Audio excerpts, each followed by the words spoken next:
Mi gente, you already know who it is. It's the radioactive pop with Danny Limelight, United Wrestling Network World Heavyweight Champion. And make sure you tune into the Alliance blog every week. You heard it here first. Straight from Poppy. They want NWA? Let's give them NWA. Who are those guys? And then there's the other guys. We're the other guys. We're the guys nobody ever bets on. The following program is intended for mature audiences. Ladies and gentlemen, welcome to the show. It's time for the Other Alliance Guys podcast with your hosts, Tim, Dave, and Jeremy. Good morning, good afternoon, and good evening. What can we tell you? Well, with apologies to our friend of the show of the Alliance, Pollo Del Mar. It's time for the champion of podcasts, the podcast of champions, the only 60-minute podcast that takes 90 minutes to 120 minutes to complete just because of all the stuff we have to talk about. How are you, buddy? I'm great. We're professionals. Yeah, I swear I'm not taking medication right now. I may have smoked a little bit of a joint before we started. Well, so that's good. In my country, in your state, it's all fair game. That's right. Welcome, everybody. We are the Other Alliance Guys podcast. I'm Tim. He's Jeremy, and we are missing our brother in pod, Dave Scooby, under the weather this evening. Our hearts go out to you, my friend. We hope you're watching. I hope you get better soon. And but we still got lots to talk about tonight. Boy, howdy, don't we? Yeah, we got NWA USA and we got UWN Championship Wrestling from insert city here. That's Louisville, well, Hollywood, but Car Shield. Louisville, Irvine, and Memphis. There you go. Perfect. With some great action from all of those cities this past week. And we'll wrap it back up at the we'll talk a little bit of Australia, I guess, to start, but we'll wrap it back up maybe with some Crockett Cup talk if there's time at the end. There's never time at the end, though. It's just what happens around here. In the chat, we have some people in the chat tonight, and of course, Willie Bowen, who's been here since 3:19 p.m. Eastern time. We love you, Willie. Love it. I love it. To our sheep herders, Angelina Love, Chelsea Green, and Tessa Blanchard just made a video called "Wrestling Girls Gone Wild." It is he and Media Mike, Media M5. They are going after dark style here in the chat room. Right. Yeah. I don't know. Willie after dark. That could get us demonetized. It could get us demonetized. Mike certainly wants to get us demonetized at some point. But you're right, Mike. He's a ball buster, but he wouldn't be here if he weren't here to aggravate. You don't aggravate me, buddy. I appreciate your presence. I appreciate you being here. And thank you for saying the nice thing in the chat here somewhere you said about my my lovely wife. She is quite lovely. Thank you very much. I appreciate that. What are we going to talk about? Let's you know what I want to talk about first? If you guys don't head over very often, or even if you do, to alliance-wrestling.com, the number one source for news and information. I forgot that part. For the National Wrestling Alliance, the United Wrestling Network. That's right. And the various independents around the world. There's a great post that JCal put for the NWA up there. It's entitled "The World Has Been Vampirized." And yes. He pointed out some really amazing stuff there. Just very quickly, before we kind of touch on it, there's all kinds of posts going up there on a daily basis. Mm-hmm. You got Lamb, you got Chris, you got Jay. If I ever get my act in gear, you'll have more belt stuff from me. And it's like you got Lamb talking about Level Up. He also actually talks about Derby City and some of that stuff as well. And it really is not just a tagline; it is your number one source for NWA news. With is. Yeah, with all due respect to our buddies over at the NWA, their website is dedicated usually to merchandise and the pay-per-view of the month that's coming up. The info you want is right there. And Jay's post, "The World Has Been Vampirized," touched on something that has really been important to the National Wrestling Alliance. April being the busiest month that the NWA has seen in the Lightning One era. And if you think about all the things that they've done over the last few years and places they've been and what they're going through now, there's a positive spin that we hey, there's the boss right now. That Jay points out here. First pay-per-view in Chicago at 312, right? This past pay-per-view. Then they ended up doing their television tapings the following day for Power in USA, and then taken off down to Australia with the Southern Six, as they've been called online. All over Australia, 10 events in 15 days, and wrestling all throughout. As Jay wrote, prophesized by Billy Corgan, who said, "We will become an international company again." Jeremy, heading down to Australia after heading down to Mexico and playing the festival, starting the festival down there. I'm really happy with the direction, and more honestly after I read Jay's article than I did. Like, he's really focused on some of the important things that we've been doing. Are we an international? I say we, of course, because we're emotionally invested. Are we an international company again in your eyes?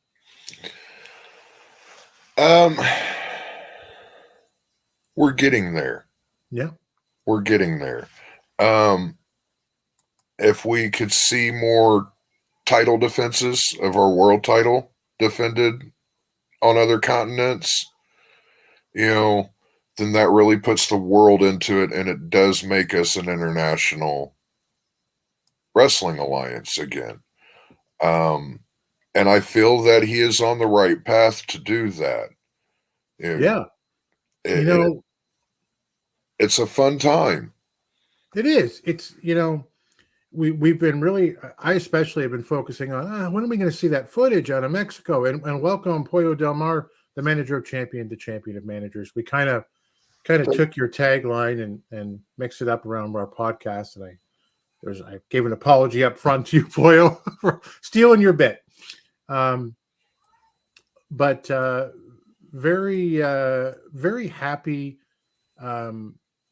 If you look at it from a positive point of view about what's been going on down under, and actually, let's see what Pollo has to say here. Jeremy's correct. Unfortunately, I think the trade-off of Tyrus's visibility is how locked into TV he is and possibly unavailable for touring. Yeah. Right. Well, let's talk about Australia for a second.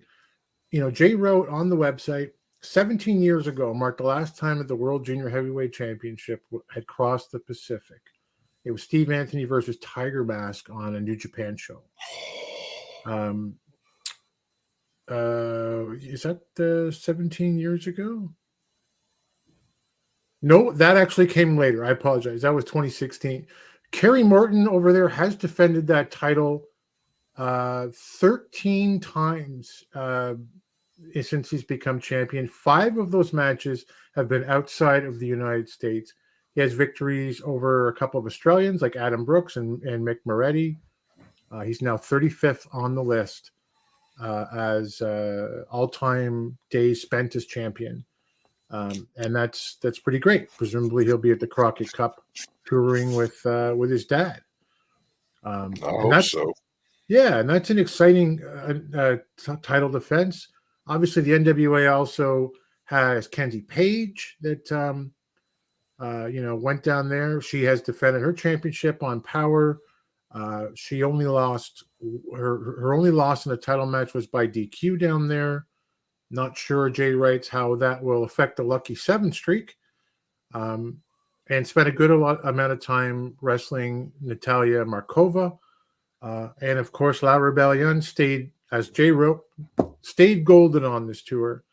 They have held their titles for a combined 533 days in 2 reigns. They are the only tag team to have defended in the US, the UK, Mexico, and Australia. The last tag team champions to defend in Australia were Carl Machine Gun Anderson and Joey Ryan. The Real American Heroes, and that's 2007. So it's exciting in so many ways to, have this visibility, and I hope that, we get to see some of that footage at home. But if we don't, Jer, I would like to see, somehow get it into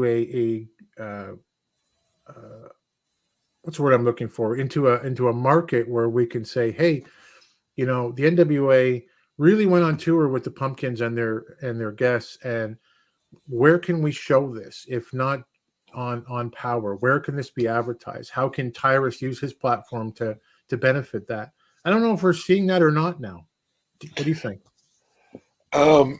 There was an interesting discussion in the Discord about promoting matches and everything, and it was stated that they're very much encouraged to do as much self-promotion as they can. Yeah. You froze out there. You there? Yeah, I don't know what happened. You're back there. Yeah. But from there, we don't really see a lot of promoting of any matches outside of a handful of people. The NWA needs to do more work as the promotion itself, I feel, to promote more somehow. I'm not sure what exactly, but we get a quick burn. This is what we're getting, like a week before a pay-per-view. We may know a match or two a month or so out, but we usually find out the remainder of the card within the last week or so.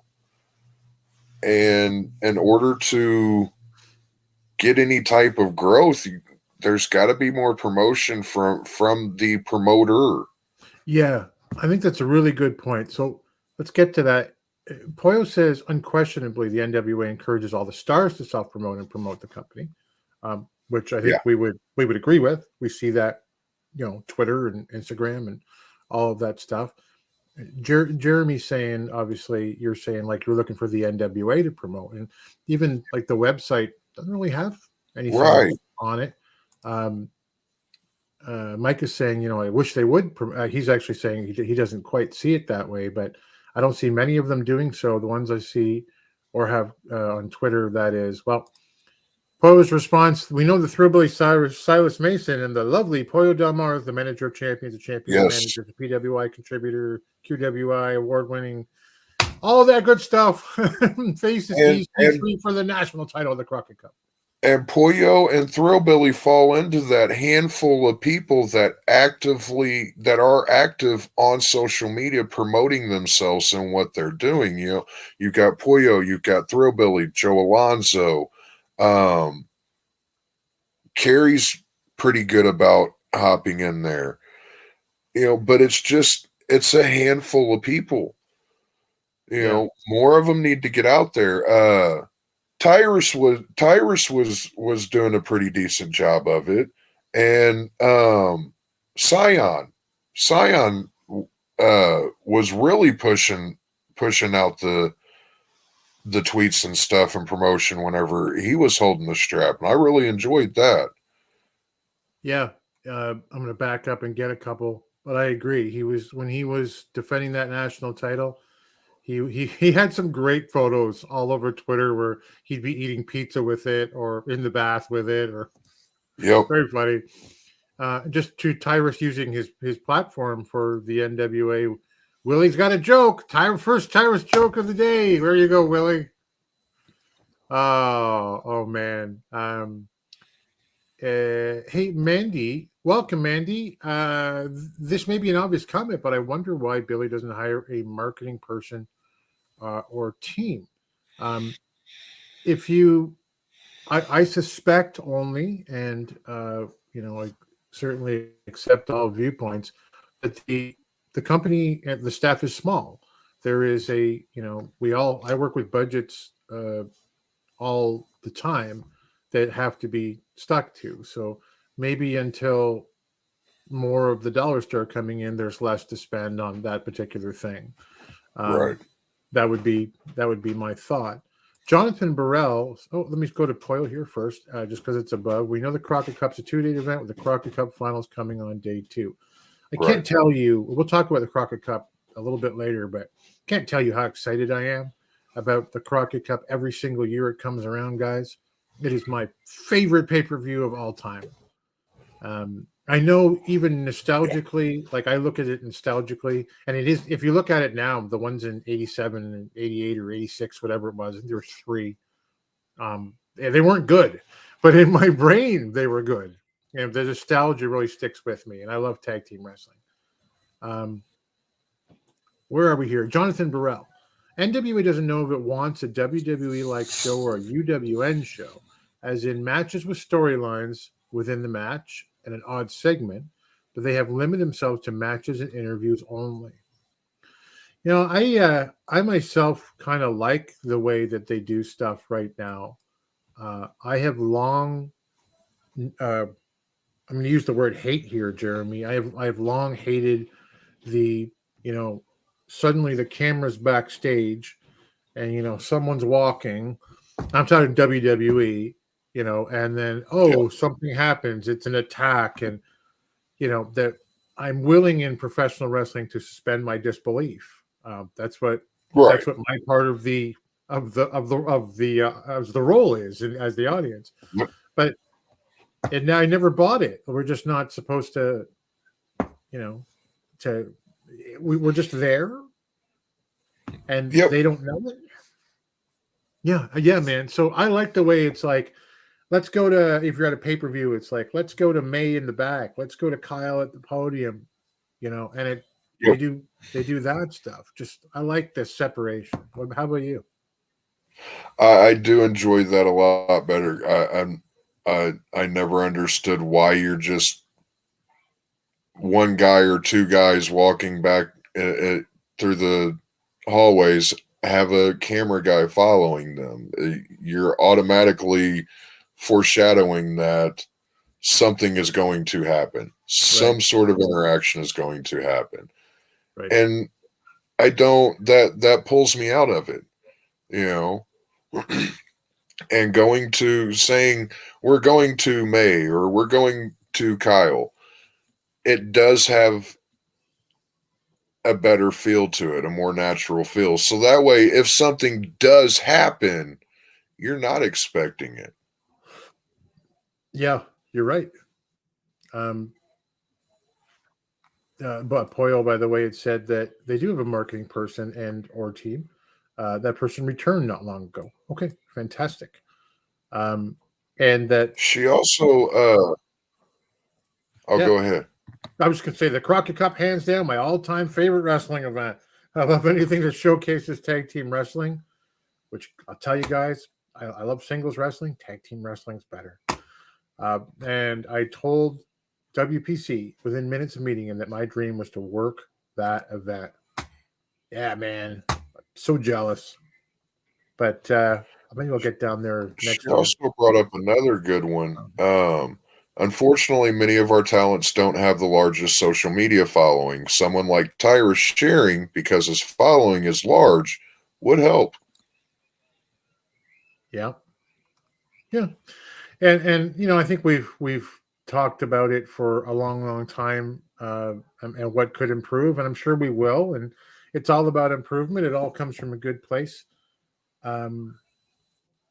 I don't know, man. You like the Crockett Cup. I think we'll talk about it in a little bit. We'll get to NWA USA right now, and kind of get this show on the road. But I'm super excited about the possibilities of who could be there. You know, Yeah. I'm a little alarmed by Tyrus saying I'm gonna tag up with Chris Adonis as was revealed on Power this past show. Because traditionally for me, it's always been, you know, the tournament happens, you get your first round, your quarters, your semis, then you got your world heavyweight champions, usually Ric Flair versus Barry Windham or whatever. Barry Windham was one of them. And then you get the finals. Yep. You know, and just seeing Dusty and Nikita hoist that. Where is that cup, by the way? Like even the Crockett Foundation doesn't seem to have it. Interesting. That thing was as big as me. Conrad's foyer. Yeah, probably. It's probably in Conrad's foyer. Yeah, you might be right. Yeah, Flair versus Dusty in the main event. Yeah. Yeah. I'm excited though about, you know, the potential just spur of the moment team ups that we're going to have as well though, because they're advertising 20 to 24 teams.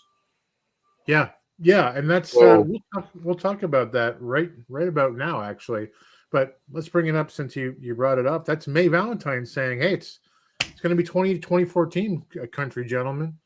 And I thought, ooh, that's an interesting number. And the champions are going to get buys. So I hope that the math is going to work out around that. 16 or 32 obviously makes it better. But, right, you know, with some of the Crockett Cups of the past, there's always been a higher number. And some of them, there's been double disqualifications or countouts. And right. Poyo is saying, want to give you a major inside scoop and teaser. Something new is coming from the NWA in a few weeks. I'm intrigued. Color me intrigued. Very intrigued. We've always had 20 to 24 teams. Yep. Champs usually get buys. So super excited. Have I missed anyone up here? Willie's made. I put it Willie's joke up. Yeah, so exciting times. Let's talk about NWA USA this past week, which started with Rush Freeman versus, I wrote Damage. Wasn't it Carnage? No, it was Damage. It was Damage. Carnage was on Power. Yeah. Yeah. Yeah. Okay. I had Carnage down as well at first, and then I was like, no, that's not Carnage, that's Damage. I don't know why I thought it was Carnage, because they said it whenever I went back and watched it, you know. Yeah, it was Damage. Carnage wrestled EC3 on Power. Yeah. Jonathan Burrell points out something that I could be wrong about. You are assuming that Tyrus gets a partner and that this isn't a storyline for a title match. Good call. Very good call. Nobody loves to be swerved more than me, and I mean that honestly. Like, yeah, you know, I heard years ago when The Sixth Sense came out, oh, you're going to believe the ending, man. I go into movies, I just brain dead. It's the same thing with wrestling, man. Just eat the popcorn and let it happen to me. You know? Yep. I love that stuff. So Damage in control early on with power moves. The shoulder, the elbow strikes, the kind of the mounted ground and pound that Damage is known for. He's going to control this match all the way through, Jeremy. Rush bails out a couple of times, and Rolando tries to get him mad, and you know he's pissed off and the whole bit. Damage ends up sliding out, works him outside on the steps. Rush doesn't get much offense. He does make a short comeback in the ring, and very short comeback. Yeah, as Rolando calls the shots, but he's soon caught in a spine buster and he's pinned. It is a squash match. I wrote on my sheet, poor Rush. Poyo says, poor Rush Freeman. That's all I can say too, really, about it. Yeah, Mike says, what an effing drop kick that Carnage has. Well, that is Carnage from this against EC3. Yeah, man, like there is so much potential in Rush Freeman, and and he just never seems to be able to get out of that position, Jeremy. But he really got it handed to him this time. What did you think of the match? Overall, the match was what it was supposed to be. They're establishing Damage and Carnage as forces to be reckoned with. I'm in the same boat with you and Pollo and everyone else. Just poor Rush. I mean, the guy's got the look, he's got the talent, he's intelligent. Yeah, and he's been booked worse than the Brooklyn Brawler. Yeah, it's true. Just getting hammered. He's never been hammered this bad, and Right. he's been hammered. And he's been hammered, yeah. And Yeah. this one was a mauling. It was throwing a pit bull a meat filled stuffed animal. It's true. Mike says he really wish Bobby Fulton would remain aligned with him. Jonathan, to that point, Bobby Fulton needs to replace Rolando and manage spectaculars. He could make them fantastic. He could. 100%. You know, keep Rolando out of the ring and keep him in a managerial or even a light heavyweight role. I'd be fine seeing him. Junior heavyweight, the little guy can go. He's so talented. He is, and he can go. We've talked about it to death about him in a heavyweight division, but yeah. Hey, back up in the chat here. Willie says Scion or Jordan Clearwater will be the factors that will lead to Tyrus losing the 10 pounds of gold. You can kind of see some dissension, Jeremy, with Clearwater getting the snub a couple weeks ago from the champ. That's that could happen. I'm here for it. But we heard Scion on Power yelling at Austin. Yep. So that'll be there's some fun changes happening. So yeah, poor Rush. But we go to Mae Valentine. She's with the Country Gentleman. As we've already talked about, she says 2 initial things of interest, 20 to 24 teams. That's great. We worry sometimes that there won't be enough teams. They'll have 8 or they'll have 12 or 16 maybe.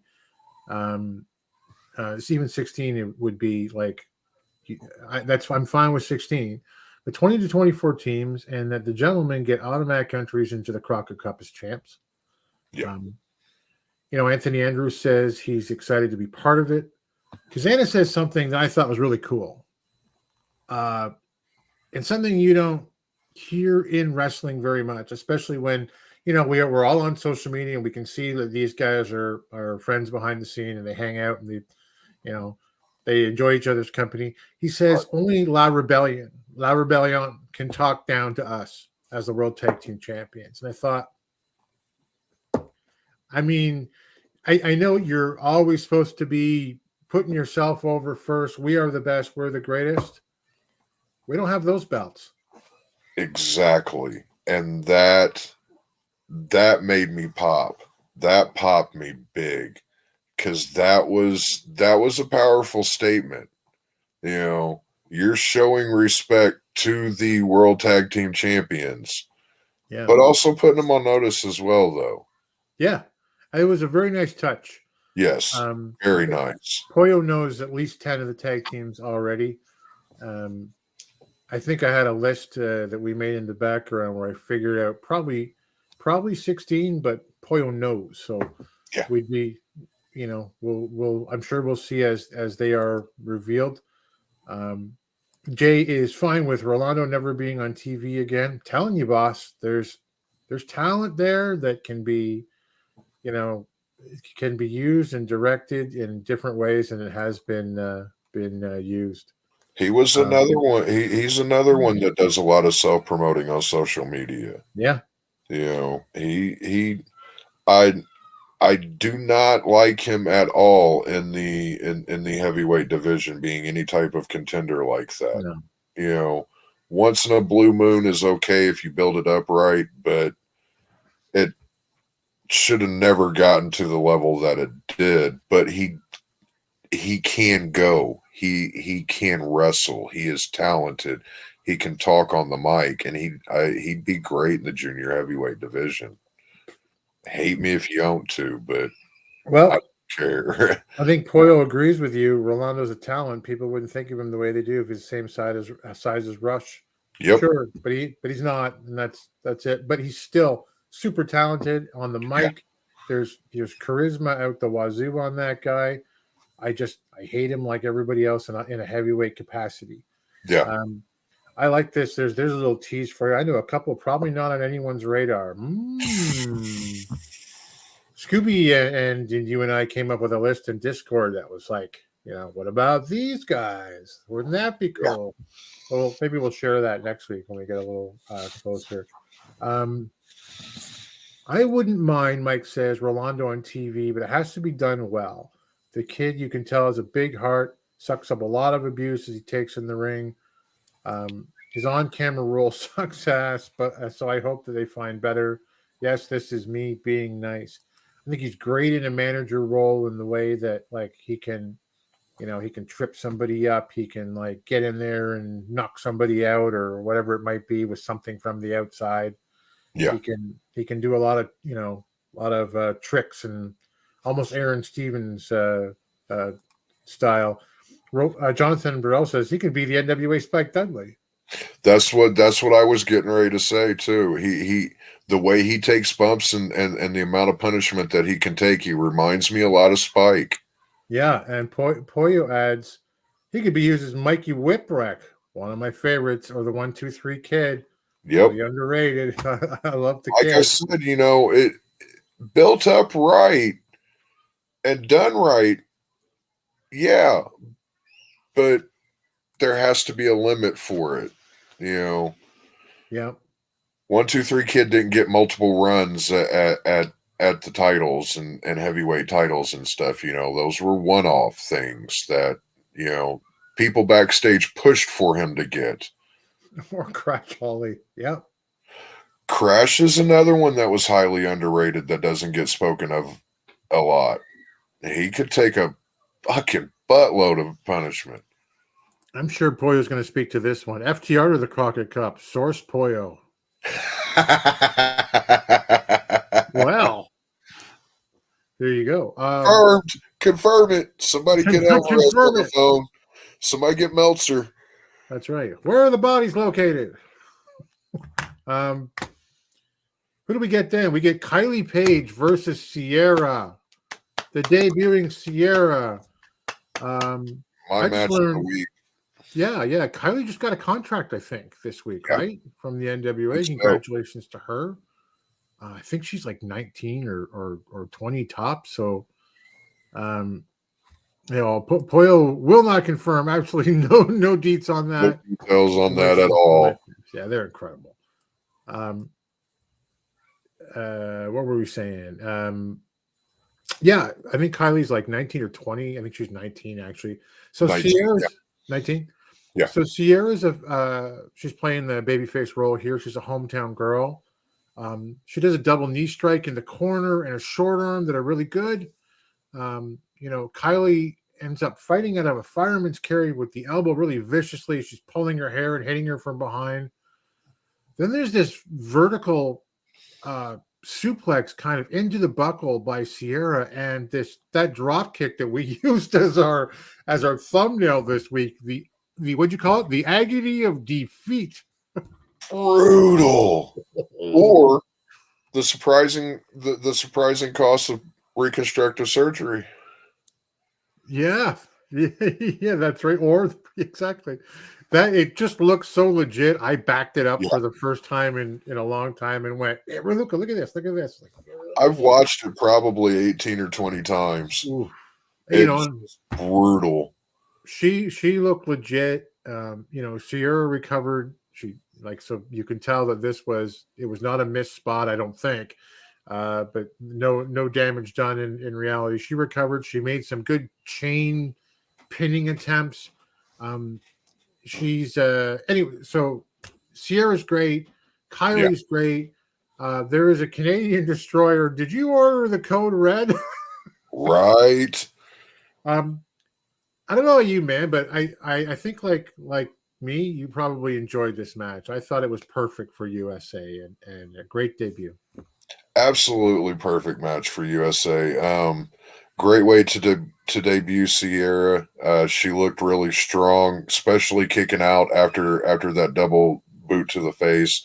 That surprised me. That got me on the edge of my seat. I was like, "Are you kidding me? There's no way." Kylie continues to impress me. She's got that hood girl fight in her. She reminds me of a couple of chicks that I knew growing up in the neighborhood, that just would get down and dirty, if it came right down to it. Right. And the way I don't remember who brought it up, but it was in the Discord. Her selling, she sells really well. She does. In fact, all of Pretty Empowered in that particular group does a really good job. Yes. I don't know how long we'll get to. I don't know how long we'll get to see Sierra if she's only around for these Chicago tapings, but that's another one that I feel would be a great addition to the women's roster. Yeah. So hopefully she can stick around because she looked strong and she put on a good showing. Yeah, great debut. We don't do power. We leave that to Jay and DK and Jaden to look at tomorrow night, actually. But I thought her debut was better than the Hollywood Blondes debut on Power. And I love Heather Monroe. When she's in UWN with Alston Body, the Killer Bay, great. I just thought her this debut I thought was a better debut than that one, particularly on Power. Mike says, I love seeing Sierra. Yeah, buddy. Poyo says, I really like Sierra. I've never seen her before Chicago. Me neither. I hadn't either. A couple of guys in the Alliance Discord were saying, trust me, she's legit. She's gonna be great. Mike likes a feisty chick. Jonathan and Burrell.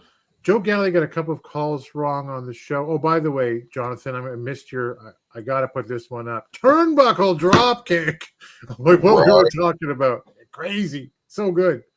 Joe Galley got a couple of calls wrong on the show. It feels like they're working him too hard, making him the lone play-by-play. Yeah. We kind of talk about this every once in a while, like maybe having NWA USA and Power kind of split into different booths. I don't know if that would help Joe Galley because I would want Joe Galley to be the play-by-play guy on both myself. But anyway, even if you didn't, you could have somebody else as the junior guy for NWA USA. I liked Kyle as the play-by-play whenever it was Kyle, Danny, and Candy. Right. He did a really good job, and Kyle is an enthusiastic guy. He hits that switch and he's on. Yeah. That he's a director of ops, I think, and I think Joe Galley is as well. So it's a bigger job than what we see them doing, obviously, and there's probably lots going on. Oh, there you go. Joe, like so many people, bless his heart, wears many hats. Yeah. Probably pretty tired. Yeah. Sierra, Jonathan says, and Star would be a great team. Yeah, I know that Samantha Starr has had a different. You can tell she's put in the work physically. She's got upgraded her ring gear. She looks like she's toned up and muscled up a little bit, and she's come a long way within the ring. And I hope that the NWA gives her a continued look. I think that would be a good combo as well. What do you think? Yeah, so does Puyo. I think that's actually a great idea. Yeah. Sierra and Samantha Starr. Yeah, very good. Sierra looks smooth in the, Jay likes L Envy. We know Jay. We know Jay. But when it turns to selling, I love Ella Envy. She's top of Pretty Empowered for me. Yeah. Here we go. Sierra looks smooth in the ring. Didn't see a lot of happy feet. to me worked well inside the NWA ring. I would love to see her content again. And that was a normal response for him. And we appreciate that. Thank you very much. Mike also says, in my view, it's as if Samantha hasn't gotten her feet comfortable in an NWA ring I think her feet yet comfortable in an NWA ring from past matches she has had in the NWA. J-Cal and y'all will enjoy the new thing I teased from NWA. You got to give us more. We need more. No, we don't. No, that's right. We don't need more. Jay needs more. Give it to Jay. Yeah. I don't watch Jay's show anyway. That's not true. What did Pollo tease? We don't know. We know something new is coming, and we're going to dig it. Who do we get next? We got May Valentine with Kratos. She asked him flat out, "You going to enter the Crockett Cup?" And he's like, "Hell yeah, I got a partner. I found a man. I found a specimen in the back. His name's Odinson. And their moves are going to take them all the way to the cup. They're Kratodinson. They are That's what we get from Kratos. He was so off the cuff this time, but he was he was very fun. I thought. What did you think of his interview? It felt very reminiscent of the 70s theme promos that him and Aaron were doing. Yeah, that's right. Those were so amazing. Those were where we got to see Kratos' character, because before that he had talked a little bit, but it was always basically grunts and I'm going to kill you, I'm going to smash, And when they started doing those, we got to see he had those big butterfly collars and the polyester and everything. And we got to see a completely different side of him. And it really hasn't left since then. Right. He's held on to bits and pieces of it. And I think we got to see a lot of that in this promo. And I was there for it. The more highlight reels than Jordan, more swag than Liberace. I mean, come on. That's good. That's good shit. Good shit, pal. That's good shit, pal. Pollo says we're going to find out. She hopes in less than 2 weeks. Hey, I did miss this before. If it's a new tag team, Mike had said, I actually don't want to see FTR in the Crockett Cup. Rather see teams past and present NWA people coming in for the event. So don't take away. The only downside to having for me, other than this, Jared, is that if FTR is in it, FTR wins it. If they don't, then the fans revolt. Yeah. You'll have a Daniel Bryan, Cody Rhodes situation on your hands where, well, why didn't you do this? Right. I do agree with that sentiment. While as much as I would love to see FTR come into the Crockett Cup and win it, I mean, to be completely honest, it's FTR, greatest fucking tag team on earth right now. That's right. Fight me, Bucks fans. Or I will not. Anybody, but it would take away, and unless the NWA was on like an AEW, WWE type level of exposure, that would be the total focus. But on the flip side of that coin, think of all the eyes that it would get on the NWA. Yeah. All the media coverage that it would get. That would be everywhere. It's in many ways, it's sort of the tag team version of the Tyrus experiment. Exactly. Yeah. Think of all the eyes or the attempt at all of the eyes anyway. And if we see, he said, I'd rather see FTR lose to a deserving NWA team in a final. That is also would be an excellent ending. I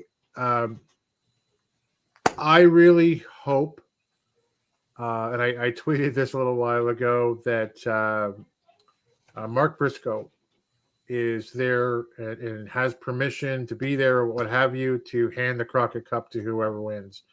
I would just, being last year's winners, that would just be wonderful to me.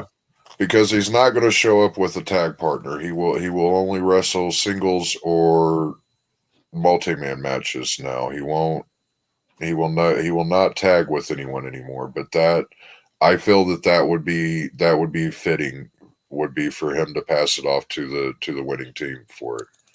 Yeah. Absolutely. Or if he decided to make an exception, Jay Lethal. That's what I'd like to see him tag with. Yeah. You don't like Lethal? I've never been a Lethal fan. A talented guy, super athletic, great in the ring, but it's so fitting. I thought, because of, with his brother and Lethal in the past, and they had that tribute match on AEW that everybody came out and applauded for, and Lethal was so emotional afterwards. Just grateful to be there and be part of that. Anyway, it's not going to happen. So as you say, he'll do trios tags and he'll do singles matches, and we'll see what happens. For the Kratos thing, Pollo says very different vibe for him. It was cool. This is maybe the comment of the night, Jeremy. Kratos and Odinson need to be called gods of war. 100,000 billion%. I believe there's even freaking lutely. And whenever Kratos talks to Odinson, not to demean or anything, but he needs just boy. Yeah. Yeah. Yeah, they could even use that terrible Def Leppard song from back in the Gods of War song from back in the late 80s. Come on, man. Come on, man. The debauchery of that band just sickens me. Well, you know what has 7 arms and sucks? Def Leppard. Oh! I'm so sorry. Hey, that dude was amazing drummer, though. Oh, yeah. Amazing. Would like to. But yeah, they did suck. The mic in the back. Jay would like to see Bully and Mark as a tag team. Mark Briscoe. Hey, I'm getting lots of LOLs for this particular comment. Willie says Sierra should sign to the ladies roster permanently. I'm sure that there's opportunities for her to continue to show her stuff and aim towards that. Like we say, Kylie Paige just got signed. Yep.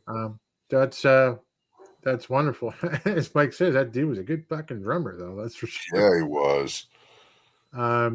Anyway, so there's one of the teams that we know about. Then May's back again for the next segment with the Savages. The Savages. She says, "You qualified for the Crockett Cup." And Jax is like, "Of course we did." And Silvio's not there. It's just Troop and Dane. Yeah. And so she's like, "Listen, with some of the matches that have happened, does Silvio help you or hurt you? Do you want him there at the Crockett Cup or whatever, however she words it?"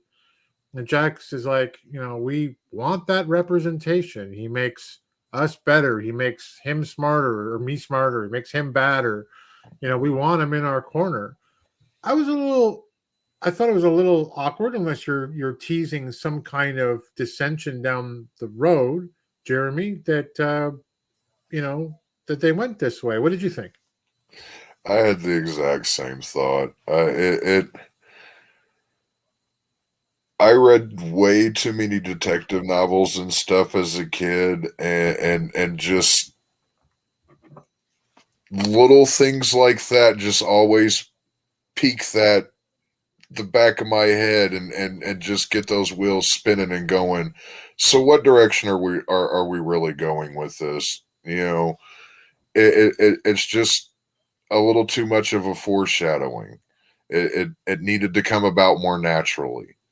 Maybe it puts a more of a spin on that segment we talked about last week, where Dane was like, I'm a former world tag. And he went, yeah, you didn't like your vest. And Dane was like, which could have been, what do you mean you didn't like my vest? Or it could have been like, did you just cut me off while I'm giving you my resume? I don't know. Maybe we could. I don't know. For me, I if I was going to do an angle like that and break them up, I would have Silvio go with the younger dog in the fight. You know, you may have the talent, you may have all the accolades, but this guy's got youth on his side. You know, I'm looking to the future. Your future's in the past now. Right. I would have thought if they were teasing some kind of dissension as an angle, that would be an Aaron Stevens BFT thing right now. I thought that's what they were maybe playing up for there. That could be interesting too. Jonathan Burrell says, I don't think the Savages need Silvio, but BFT need him. Could be a Road Warriors Paul Ellering. Yeah, man, that's a good call. I like that. Just thinking about that now. I like that. Could you see Aaron Stevens with the Savages? Megala yeah. Yeah, me too. I could say him and the Megalodane riffing off of each other in a promo. Yeah, that would be some sweet music right there, I feel. Yeah. Oh, fun. Oh, we go to our main event. It's Magic Jake versus Mercurio versus PJ Hawx. It's a three-way affair. Jay wants Jack's solo, just before I get into that.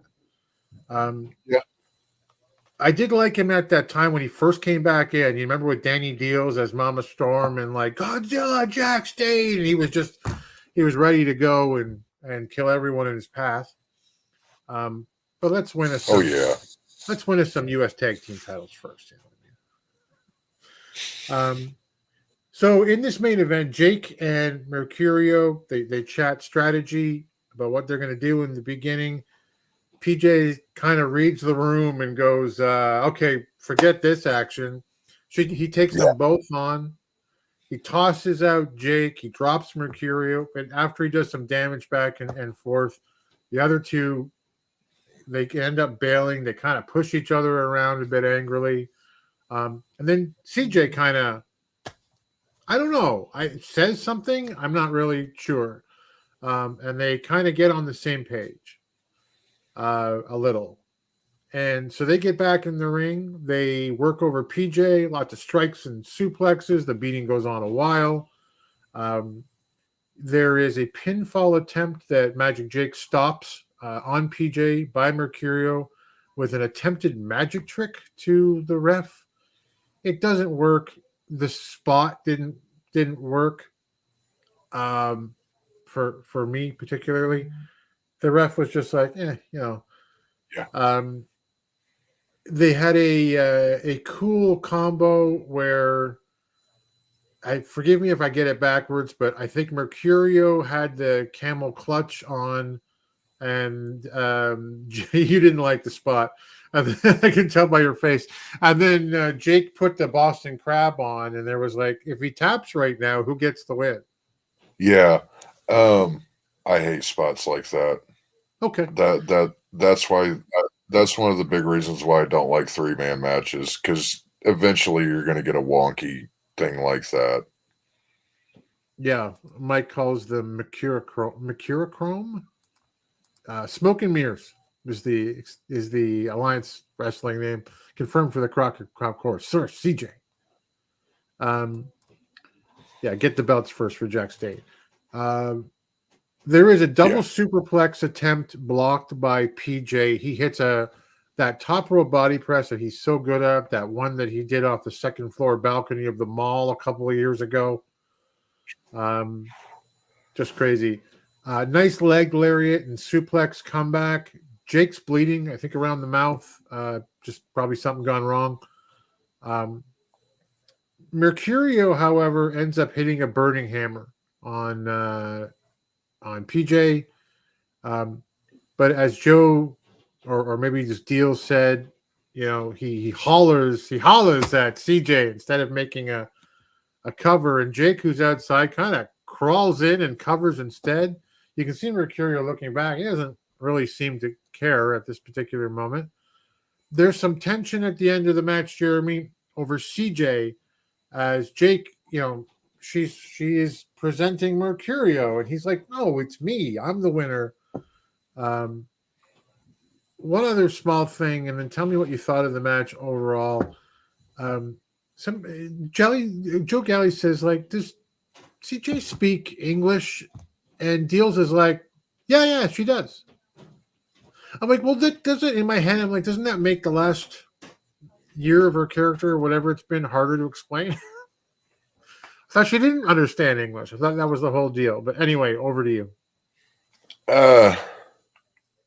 This was a horrible match. It could have, and I don't mean that the match itself was horrible, but the All My Children, Days of Our Lives soap opera that played out during the match just was not good. I didn't enjoy it at all. It's always fun to get to see PJ wrestle. I like Magic Jake, and Mercurio is a good hand, but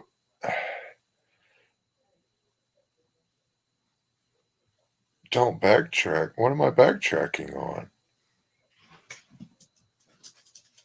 Oh no! Don't worry, we're not even all good. But it I didn't care for the match. It didn't need that soap opera element to it at all for me. Yeah, I don't know where they're going with this. We've already had the storyline or a tease of a storyline where Natalya and Mercurio are possibly a thing during the whole May wedding. So what happened to that? I don't know. I don't know. It feels like they're going to be, if CJ is going to continue in the manager role,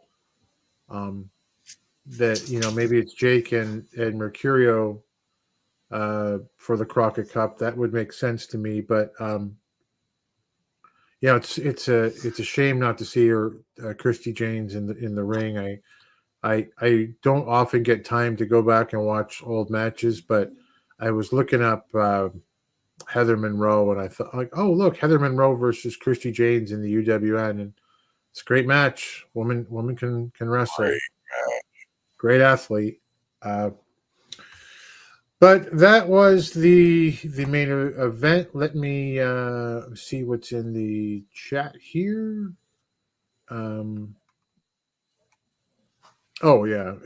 Mike's explaining Mercurochrome was the old school iodine remedy that was brushed on wounds. Okay, that's pretty good. I guess that's the role that Billy wants her in, talking about CJ. Like to see her wrestle. I like to use the hashtag when I tweet at WPC. Christy Janes cannot be contained. But I like to every month or so go, hey, put her in the ring, just so somebody's continuously saying it. The gun show, Brett Michaels and Big Swole in the Crockett Cup. Gun show and K-Tumor. I could do that. Oh, you're back. Yep. But yeah, I mean, some UWN crossover action for tag team for the Crockett Cup. That'd be all right with me. Why don't we? Why don't we talk about a little bit of the UWN? Your 3 top matches from the United Wrestling Network this past week in a segment we like to call Championship Wrestling from Jeremy. I need all of you to stop what you're doing and listen. United we stand. The following is a presentation of the United Wrestling Network. It's time for Championship Wrestling from Jeremy. So, here we are once again with a pretty interesting week from the UWN. What are your 3 shows? What do you got to tell us? What do you say? What do you know? Well, this week for Memphis, my match of the week was Mike Anthony versus the problem child, Aaron Roberts. Roberts attempted to get the early jump on Anthony as he was removing his hoodie, but Anthony was ready for it. There was a good amount of back and forth to the start of the match, with Anthony getting the upper hand to start it off with a flurry of punches and bunches, followed up by hard kicks to the chest of the problem child. Anthony then went to the well a little too often and went to take him to the next turnbuckle to deliver another round of punches, but Roberts shoved him off after 4 and then fought around with him for a little bit. And then Roberts tossed Anthony to the outside, and while Aaron had the ref distracted, just in case she used a chain to choke Mike Anthony, then Roberts made his way out and over to Anthony and delivered a thunderous side slam onto the ring apron. And that was just, God, that looked brutal. It did. But then he took his time getting back in the ring and climbing the turnbuckles, and that allowed Anthony to recover enough to get his foot up right as Roberts was coming down for a big splash. Anthony was able to get to his feet and land a few forearms before hitting a German suplex that surprised the hell out of me. Yeah. And for as big as Aaron Roberts is compared to Mike Anthony, that was a pretty German. Yeah, if you haven't seen this guy, he's roughly the size, I would say, of maybe even bigger than One Man Gang. Yeah. Like he's a big boy. Big boy. And Mike's about Limelight size, maybe a little bit bigger. Yeah. Yeah, super muscular, but yeah. Super jack though. The genetic nightmare is not just a nickname. It's a fucking fact. Yeah. You know, but just a beautiful German suplex on him. He followed that up with a couple of chest kicks and then a couple of drop kicks in the corner. This is where I got pulled out of the match. And so a few of the fans in the chat called it out too. Justin Case threw a kendo stick into the ring. And I can't confirm that the ref saw it because they're his eyes, but they were basically catty corner from each other. Right. But what I do know is that he was laying on top of the kendo stick as he was counting for Roberts. Right.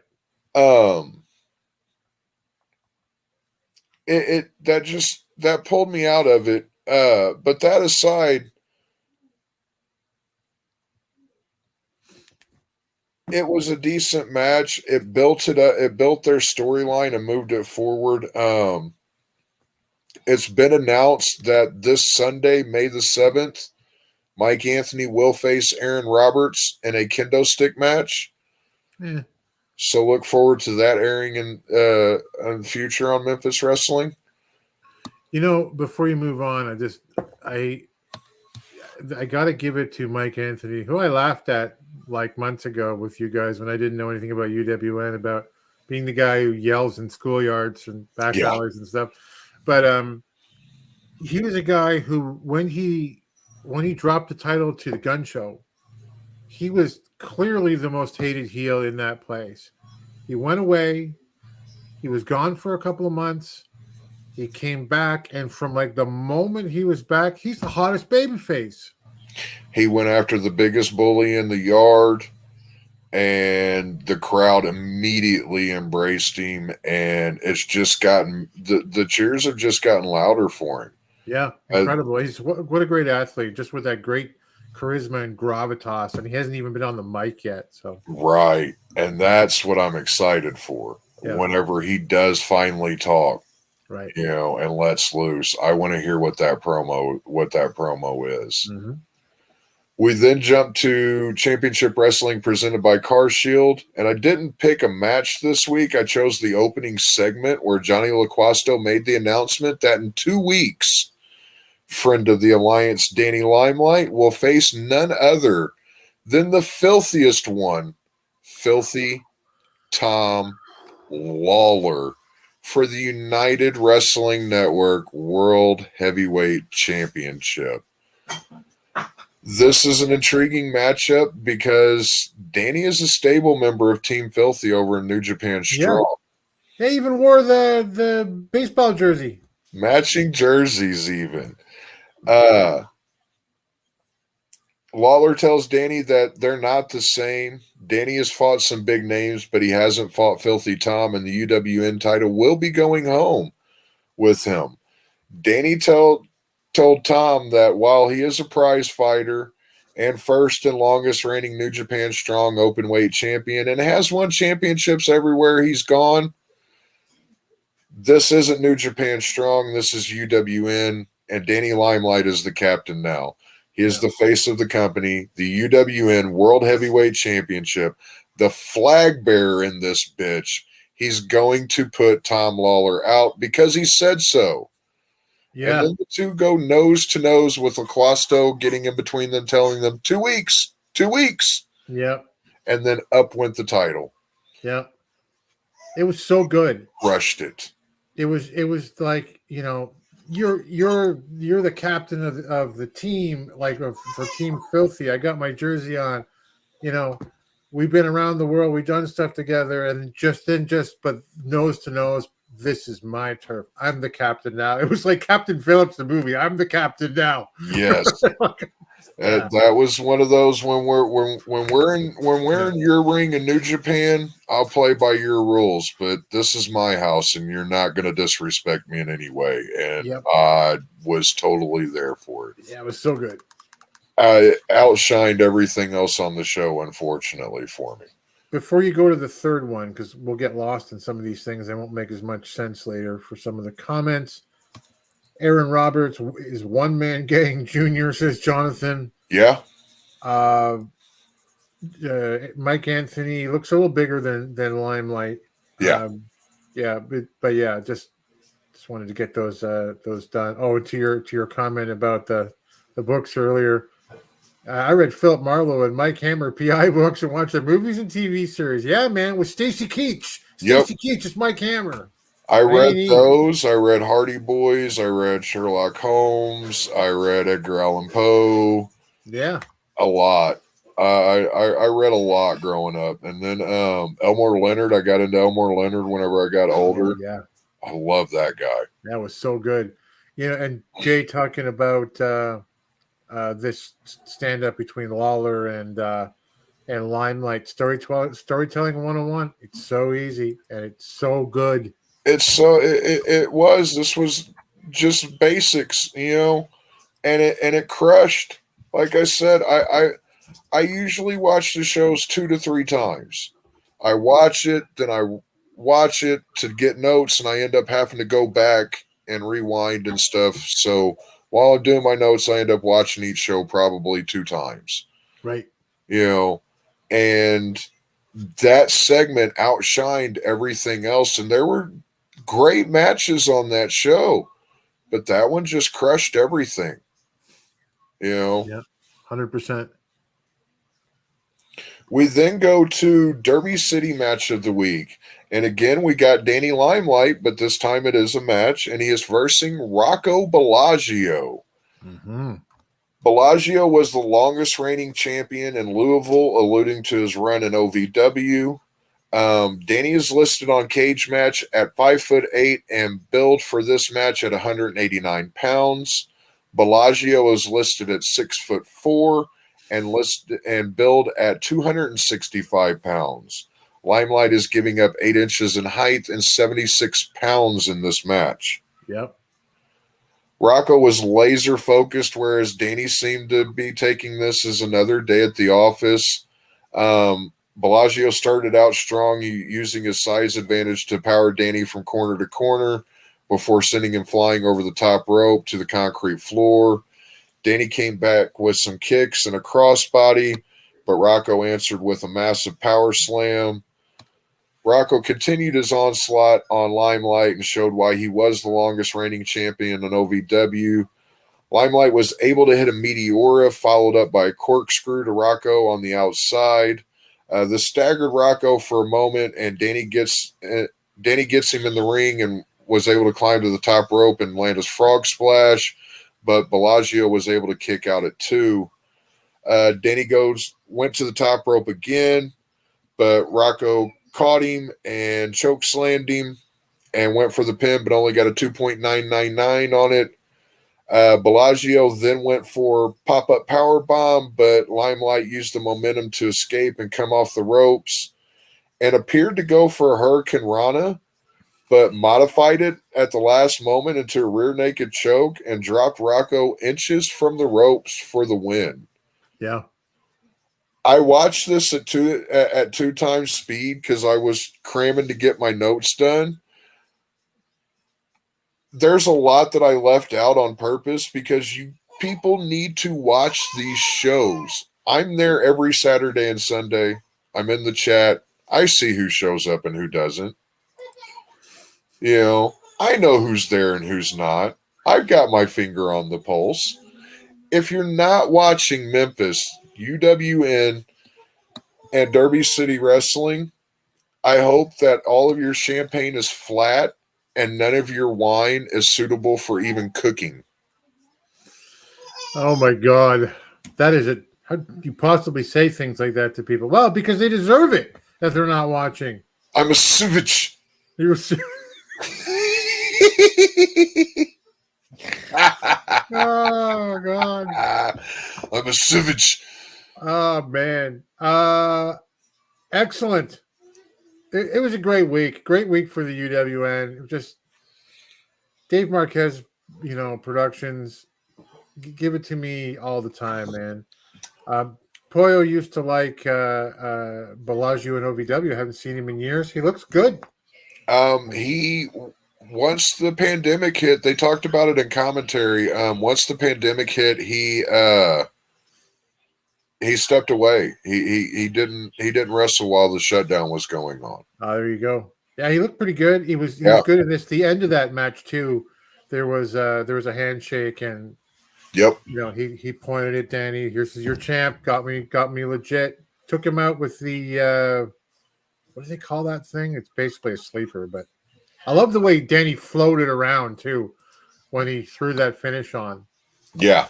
Yeah, very smooth. Like I said, I thought he was going for Hurricane Rana and then just modified right into that rear naked choke. Yeah, it was so good. Jeremy takes attendance. Jeremy takes UW in attendance. I'm going to have to get in the chat so you know I was there. Jay says, what about Sledgehammer, the TV show, which Willie thought was stupid? Do you remember it? Oh, I loved that show. He slept so with this funny. huge, oversized long barrel 45, or was it a 357? Yeah. But just ridiculous. I loved that show, bro. That was one of my favorites growing up. The only thing I remember about it, other than just generally loving it, was he was at the firing range once and he puts on this massive piece at the end onto his pistol, and someone's like, one of the other guys is like, is that a silencer? He's like, no, it's a louder. Oh, Mike, bro. Oh my God. I watched May Your Weed Smell Like Your Worst gas passing. Oh. I know you watch. Oh. I take attendance. Yeah, he does. He takes attendance. It's clear. It is clear. Let's go back for a sec because we've been talking about the Crockett Cup, and yes, I'm sure we will be. Dave was Dave. Sorry, Dave was going to be on tonight, and as we mentioned up top, he fell sick, but he was going to ask, will any of the men's titles be defended at Crockett Cup, and we'll let him do that next week because Dave always got thoughts about these things that the rest of us just frankly never think of. Yeah.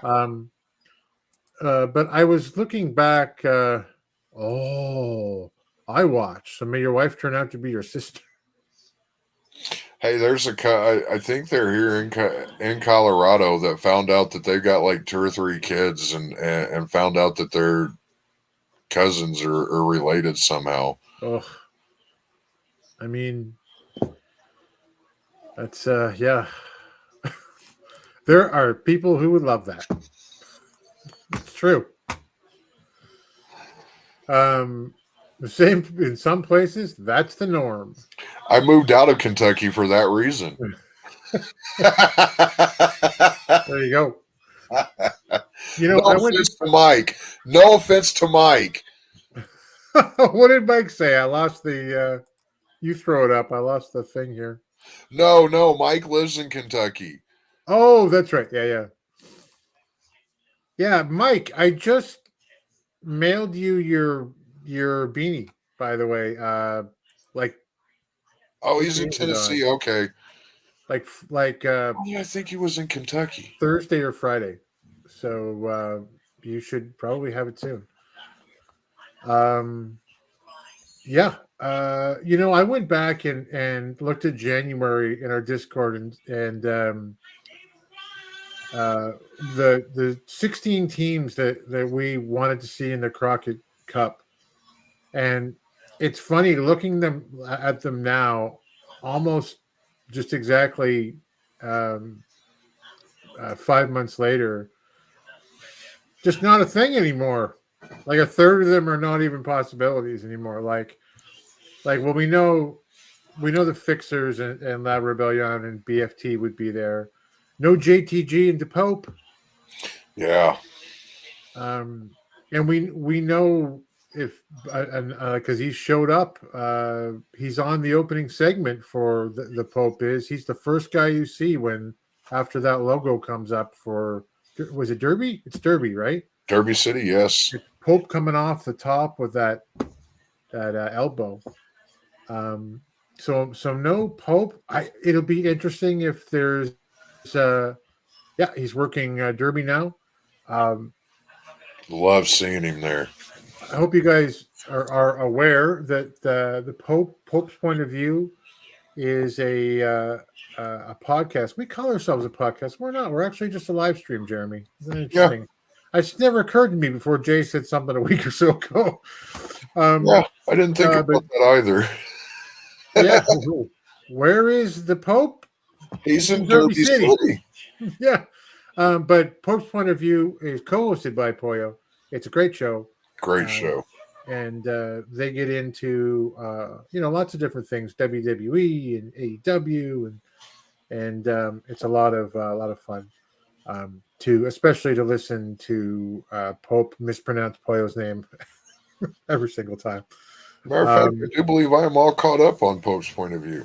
Waiting for Pope to call me right now to record Pope's Point of View. There you go. There you go. I listened to it on Apple. It's probably available all over the place. He is a darn dirty no-gooder. He is a darn dirty no-gooder, but God, y'all make a great podcast team. Yeah, absolutely. Oh, I see some stuff from Mike. Pope is at Derby, and I love it because I can see Pope wrestle. He had a good match with Bostic, which had a surprise and interesting finish. Yep. You're going to see a lot of old DCW alum in there and other surprises, as all Mike will say. You got to watch Derby City. It's the best UWN show. Well, if it isn't, it's probably going to be. Yeah. I mean, Championship Wrestling itself is phenomenal, and Memphis continues to grow on us every single week. But yes, Pope's Point of View is available on all podcast platforms. No JTG on Google. That's right. No JTG and Pope. Probably, I would guess no Hawx Airy. We haven't seen Luke in some time, Jeremy. That was on my list. No, I can't imagine you're going to see the IB boys. In fact, Taylor's injured, isn't he? Yeah. But we had hoped to see teams kind of float from the outside. Would the Von Erichs be available? Could there be a relationship where Reno Scum or I'll let you say their name, Midnight Heat, or mind your earbuds, Beef Can Randy. Wouldn't you love to see any of those teams come over? 3 of the best tag teams in the game today. I would love to. Yeah, or the Wolf. Absolutely. The Wolf Zaddies, the Mighty Zaddies, I guess we should say right now. Boy, I would love to see all of those 3. We'll get to that in a second. Jonathan Burrell says, would NWA think about reaching out to OVW as Derby is competition for them at the NWA? Friend of my enemy is my friend. Luscious Lawrence would be awesome with Pollo. Yeah, it's an interesting thought for sure. I certainly don't know the intricacies. I know another tag team that I'd love to see pop up, and I doubt that. I would hope that Pollo would give us a yes or no, but I completely understand if she wouldn't. But I'd love to see Money, Power, Respect show up. Putting it out there. Would love to see out there it. in the universe. Look at this. Luscious Lawrence reached out to me privately. Interesting. There you go. Get all the scoops here. Did I miss some back here? Oh, the mask. We'll let Jay talk about the mask. Maybe even present the mask, but stay tuned. It's going to be interesting. Cute. What is this? Jesse Gooders and EC3. Jesse Goddard's OVW, I believe. Well, I have to claim ignorance on that one. I wish to God Money, Power, Respect was entered. I don't think that's happening. I'm a different person there, you know? Yeah, we know. Yeah, I understand. I would still love to see him, though. Mask will debut at the 75th. Fantastic. Can't wait to be there. I'd love to see more AAA talent not in AEW or Impact show up in NWA as part of their working relationship. Yeah, me too. It just it would be a lot of fun to continue that relationship and see guys that just, I don't know if it's geographical for me. It's probably just more time than anything else, but I don't see a lot of AAA on my entertainment feed. Jesse Goddard is the OVW national champion, and he teams with EC3. Yeah. Yep. EC3 is otherwise occupied. I might remind y'all. Yes, he is. He is going to be occupied with, of course, the Thrillbilly. We need an AGPW team and AAA team to add to the international flavor. Agreed. Yeah. Always loved that back in the old days, right? There'd be teams coming from Japan and Mexico, and you had the NWA with UWF. Yes. Second. Getting senior moment. Jesse's a 2-time Impact World Tag Team Champion as the Romans. Yep. Maybe an Australian team. Yeah, maybe they made somebody down there, and that was pretty decent. I'm sure there's some great talent there as well. So yeah, there's going to be a lot of potential to go into that the Crockett Cup this year. I also hope that we get some outside teams and some outside talent. I want to see an NWA team go over. I mean, the last 2 years we've had, and the right decisions were made. Don't get me wrong. Oh, definitely. Yeah, the Briscoes, 100%, and obviously in a very quiet and sad retrospect, boy, am I ever glad that happened. That they had that victory, because that's sweet. And before that, it was PCO and. Brody King. Yep. Villain Enterprises.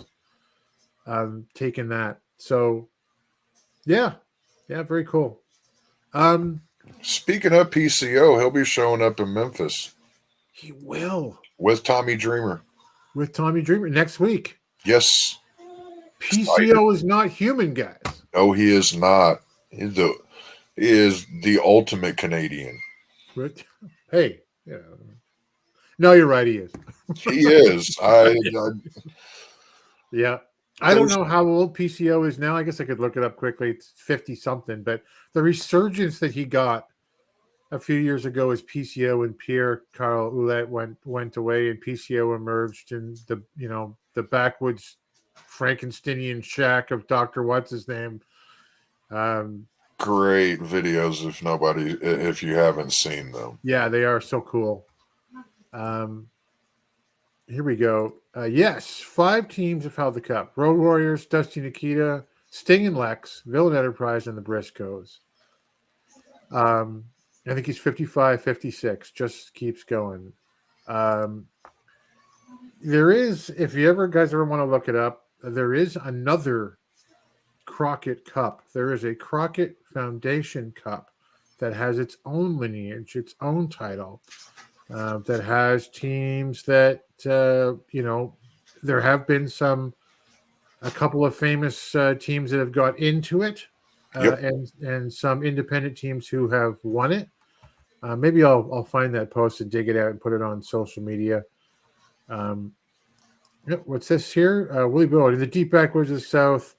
Okay. All right, Willie.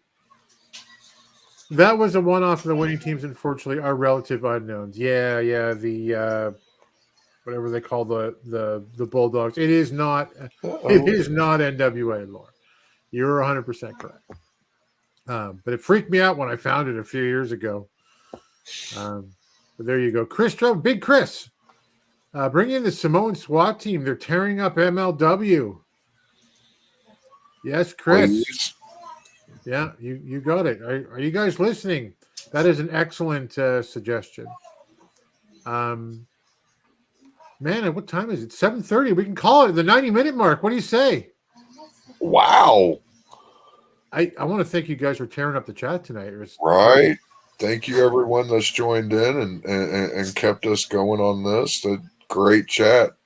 Yeah, thanks to all of you. Thanks to Pollo for the little inside teasers and tidbits. Appreciate that so much. It's been a while since we saw you. Hope to see you again soon. We're on social media, Alliance Wrestling at the Alliance blog, alliance-wrestling.com, like we were talking about at the top of the show. Amazing articles every day. That the one we were reading about the world being vampirized. Yes. Where can they find you, buddy? You can find me over on Twitter at HJWOTS and on YouTube at WORM 559. Perfect. I am at the Alliance Gold on all of the social platforms. More importantly, tomorrow night it's JCal, DKM, and Jaden, 8 p.m. EDT, 5 p.m. on the Pacific Coast for the original, the one, the only, the flag bearers, the stalwart vanguard of the Alliance-Wrestling family, the Alliance Guys podcast. They will run down Power, and they'll talk about all things NWA and beyond. And where you can read this particular banner that comes up every once in a while. The views expressed by DKM are his views alone. We love you, DK. You're out there. Let's just clear up there just before we go. We need the now. Yes, we do. And it was a literal footnote to the Crockett Cup history. I agree. Thank you all so much for being here. I want to put this up. I'm actual friends with the new Samoan SWAT team. I'd love to have them in with us for the weekend. Come on. Hey, network. Get Billy in the room with the Samoans. The Samoans with Billy. Have a nosh. Have a spitz. It'll be fantastic. This is a short episode. What the fuck happened? Well, we don't have Dave tonight. He is under the weather. He's unwell, under the weather. So we're going to call it a little bit early. Thank you guys so much, as we mentioned, for being here. And until next time, we'll see you at the Crockett Cup. Thanks for joining the stream. This has been a presentation of Alliance-Wrestling.com. We genuinely appreciate your support. Would you consider subscribing so you'll never miss a future episode? I'd also like to remind you we do a live stream every Tuesday at 5 p.m. before NWA Power. You can find us on social media at The Alliance Blog, and until next time, we are The Alliance.